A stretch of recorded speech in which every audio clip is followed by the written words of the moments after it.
કે પરમાત્માની ભક્તિમાં તમને જો ભરોસો હોય તો ભગવાન તમારો ભરોસો નહીં તૂટવા દે. કીધું પથ્થરમાં ભગવાન છે, ભગવાનને હાજર થવું પડ્યું. ભક્તોને આધીન, અહમ ભક્ત પરાધીન. સ્વયં ભગવાન નારાયણ બોલ્યા છે 9મા સ્કંદમાં, મેં ભક્તો કે આધીન હું, મેં સ્વતંત્ર નહીં હું.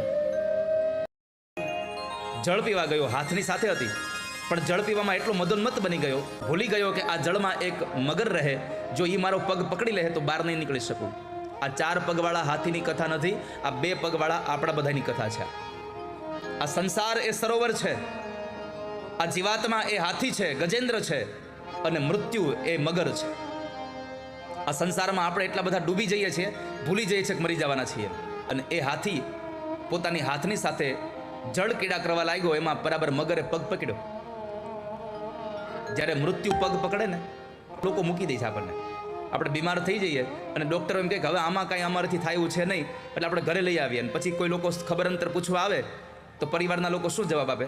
હવે તો ભગવાનની ઈચ્છા હશે ને થશે, ભગવાન ભરોસે રાખ્યું છે ભાઈ બધું. આપણને પરિવારના લોકો ભગવાન ભરોસે મૂકી દે અને પછી ભગવાન ભરોસે જીવવું, એના કરતાં પહેલેથી ભગવાનનો ભરોસો રાખજો. પરિવાર મૂકી દે તો દુઃખ નહીં થાય કોઈ દિવસ. પહેલેથી પ્રભુનો ભરોસો રાખજો. એ પોતે બળ લગાડ્યું, નફ છે અંગ ડૂબવા લાગ્યા, માથાના વાળ ધોળા થઈ ગયા, કાને સંભળાવવાનું ઓછું થઈ ગયું, મોઢામાંથી 32 વેપારી દુકાન ઉપાડીને વૈયા ગયા. આ બધી જ્યારે અવસ્થા આવી,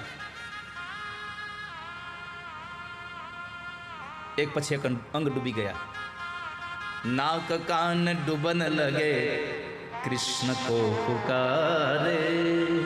એક પછી એક અંગો ડૂબી ગયા. ત્યારે પરમાત્માને યાદ કર્યા. હરિ કો પુકારને મેં કરી કો લગી દેર, કરી કો ઉવારને મેં હરિ કો ન લગી દેર. ભગવાનને બોલાવવા માટે તેના જીવાત્મા મોડું કરે છે, પણ પરમાત્માને બોલાવ્યા પછી ભગવાન એને બચાવવામાં મોડું કરતા નથી. નાક બાકી રહ્યું, શ્વાસ રૂંધાવા લાગ્યો, હવે મરી જઈશું, અને ભગવાનને યાદ કર્યો, હે ગોવિંદ. દ્વારિકામાં અવાજ ગયો, શક્ર ગદા પદ્મ ગરુડ લઈ સિધારે. શંખ ચક્ર ગદા અને પદ્મને લઈને આવ્યા ભગવાન.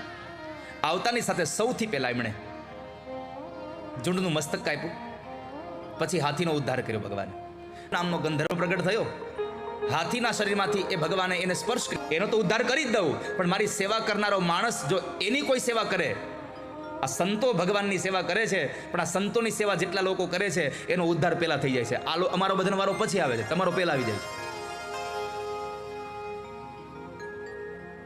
અહમ હરે તવ પાદે કમૂલ દાસાનુ દાસો ભવિતાસ્મિ ભૂય. દાસના દાસથન રહેશો તો મોક્ષને પામી જશો, ભગવાનને મેળવી લેશો.